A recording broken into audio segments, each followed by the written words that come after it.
For over 20 years, Nintendo and Star Wars had an excellent relationship. The NES had two exclusive Star Wars games, based on the films Star Wars and The Empire Strikes Back, respectively. Whilst not the most highly rated games, the seeds were planted, and a few short years later, the Super Star Wars games revisited the movies and even rounded off the trilogy, exclusively on the SNES. By the mid to late 90s, LucasArts started taking a much bigger interest in console game revenue, and so the N64 saw the release of both Shadows of the Empire and Rogue Squadron. Shadows of the Empire was released within 3 months of the N64's release. It was a huge media event both for Nintendo and for LucasArts. Despite the hokey controls and the mixed reception of the game's protagonist Dash Rendar, Shadows of the Empire went on to become the top-selling game of 1997, outselling GoldenEye, Lilac Wars, and even Mario 64. Rogue Squadron was developed by Factor 5 with direct involvement from LucasArts. Rogue Squadron took its inspiration from Star Wars novels and comic books to deliver a Star Wars space shooter the likes of which had never been seen before on console.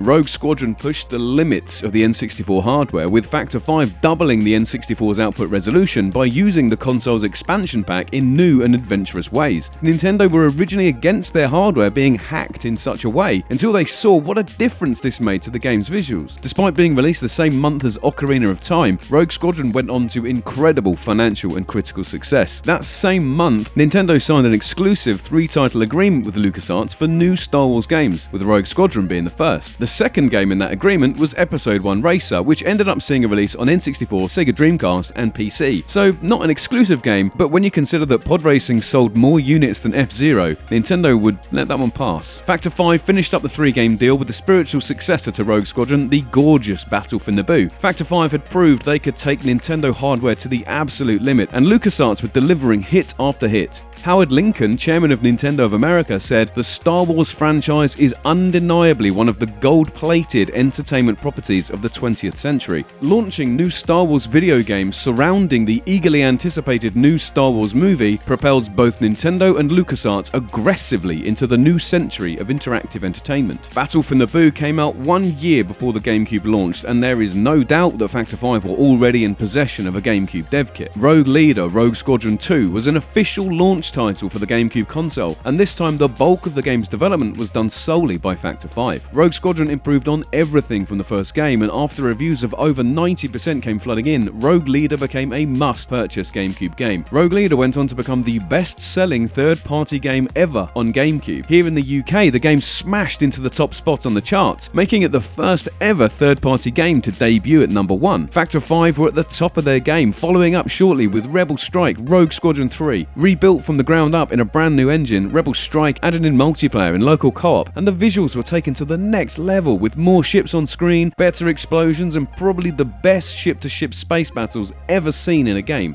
The GameCube came out swinging, and it came out strong. But Star Wars was starting to take off on other platforms too. Star Wars games like the aforementioned Episode 1 Racer, Jedi Power Battles, and Star Wars Demolition had proved that the franchise had bigger financial potential. And the 6th console generation saw LucasArts expand exponentially under the leadership of Simon Jeffrey. Star Wars Bounty Hunter and my favourite Star Wars game ever, Jedi Knight 2, appeared on the GameCube, but Nintendo just couldn't nail down any more exclusive console rights. Now, Nintendo is known for its poor treatment of third parties, but the GameCube era is probably the most infamous for this. Capcom's Resident Evil 4, Beautiful Joe, Killer 7, they all started life as GameCube exclusives, but Nintendo's unflinching attitude to its third-party developers saw Capcom porting those games onto PS2. Around this time, other platforms also were starting to get their own Star Wars exclusives, and multi-platform franchises like Battlefront and Knights of the Old Republic were taking Star Wars into the stratosphere. Now, I consider this to be the golden age of Star Wars games, but for Nintendo, it was the end of an era. Robbed of any more third-party exclusives, the GameCube didn't even host the more ubiquitous Star Wars multi-platform games.